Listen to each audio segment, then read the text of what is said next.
Hey everybody, it's Abandoned Brian. Gonna talk some more about this tumor.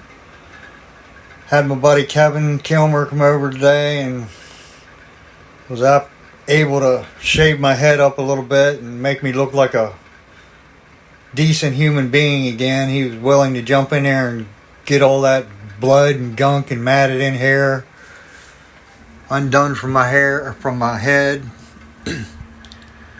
And I really have no idea, but my feet, I guess it's because of the steroids. Man, they're really swelling up. They're like twice the size of what they normally were. Hopefully that's just something normal from the steroids. They're weaning me off of them, so if it's that, it should be going away soon.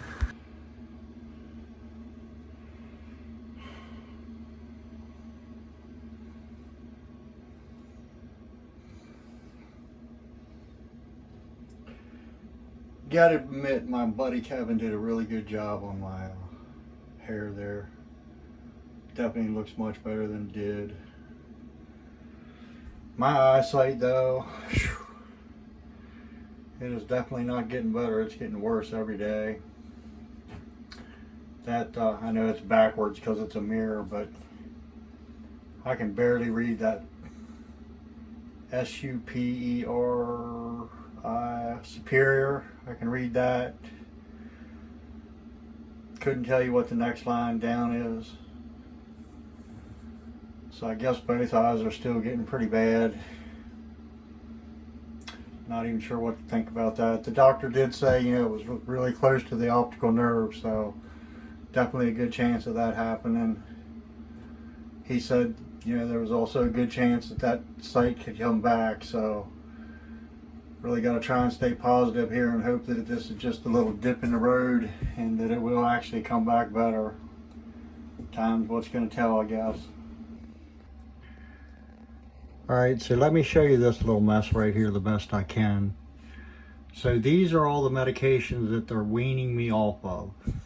And so I can't do it yet. I can't concentrate that enough to figure out exactly what I got to do because, like I say, they're weaning me off of them. So each day I have to take pills at different times, and I have to keep, it's a different number of each pill each time. And I can't remember which one's which, but one of these is a steroid. I think it might be this one, which I was taking 4 a day of, 4 at a time, 4 times a day. Wow, I don't think that's right either. I think I took 4 of them every 6 hours. And then this one, I think I took 2 tabs a day, twice a day. And then I think I took this one twice a day. And I took this one once a day, I think. I can't really remember, like I said. But it was, the amount is going to change. So like today, all day, I took 4 of the steroids every 6 hours. I took like 2 of these every whatever. The hours get so confusing. And then tomorrow I'm going to take less. I'll be taking like maybe 3 of these. I guess 3 of these 4 times a day. And then it'll go down to 2 of them 4 times a day. It's like a progression thing. And it's going to take like, I think they said 2 weeks. And like I said, it's going to be a different number of pills that I take each day. And I can't figure it out. So that means my wife has to figure this stuff out. I mean, don't get me wrong, she's doing a great job, but it is just so crazily confusing to try and keep track of this just to get me weaned off of them. I forget what all it is. I know this is a steroid. I think one of these 2 I think are seizure medications, which you can't come straight off of either. And I don't know, I think maybe this one's a seizure medication too. But yeah, so that's definitely going to be a treat for my wife there. Just to add to that, I think part of the worst part of this for my wife too is just the simple fact that I can't just like take a handful of these pills in the morning and a handful in the evening. It's like different times each one. Like I gotta take this one at like 6 a.m., 6 p.m.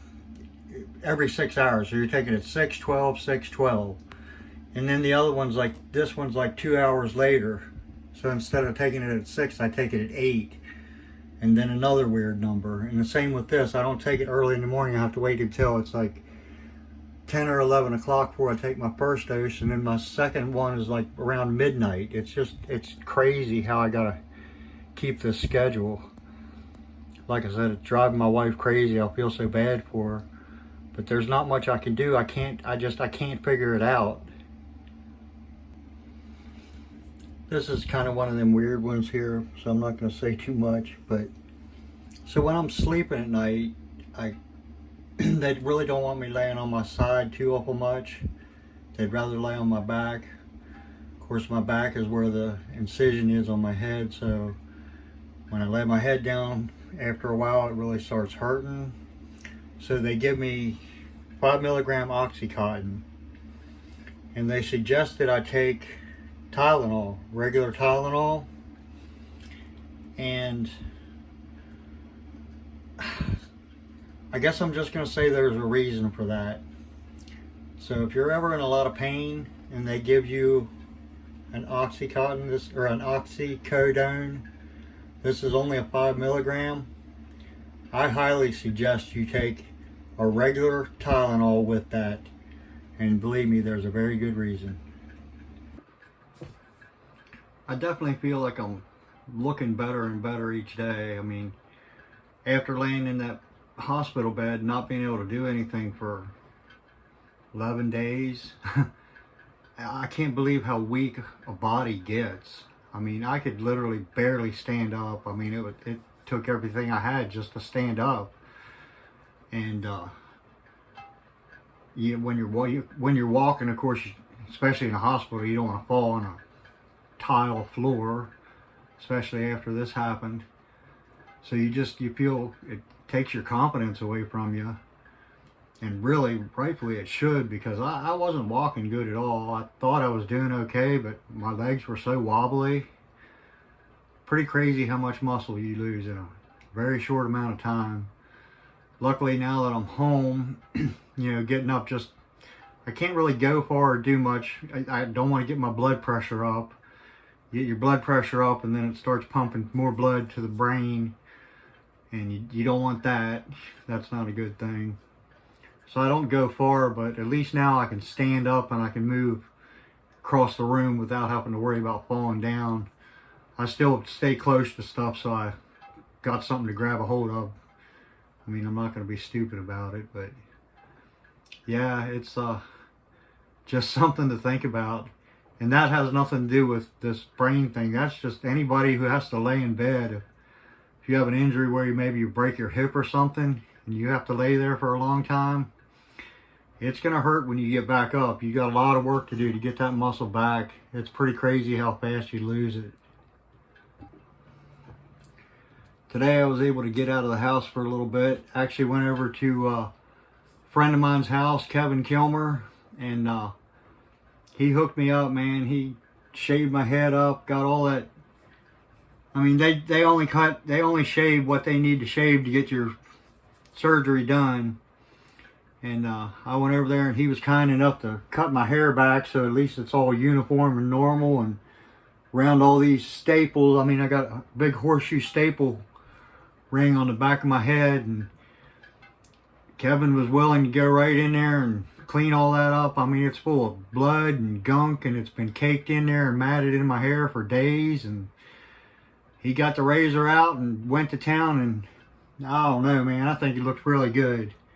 I think he did a really good job. I so appreciate that. It makes me feel better, you know what I mean?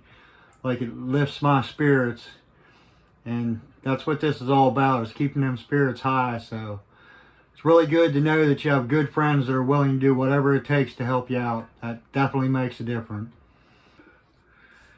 Anyway, I just want to tell you guys, keep them positive spirits. If you're one of them people that are out there and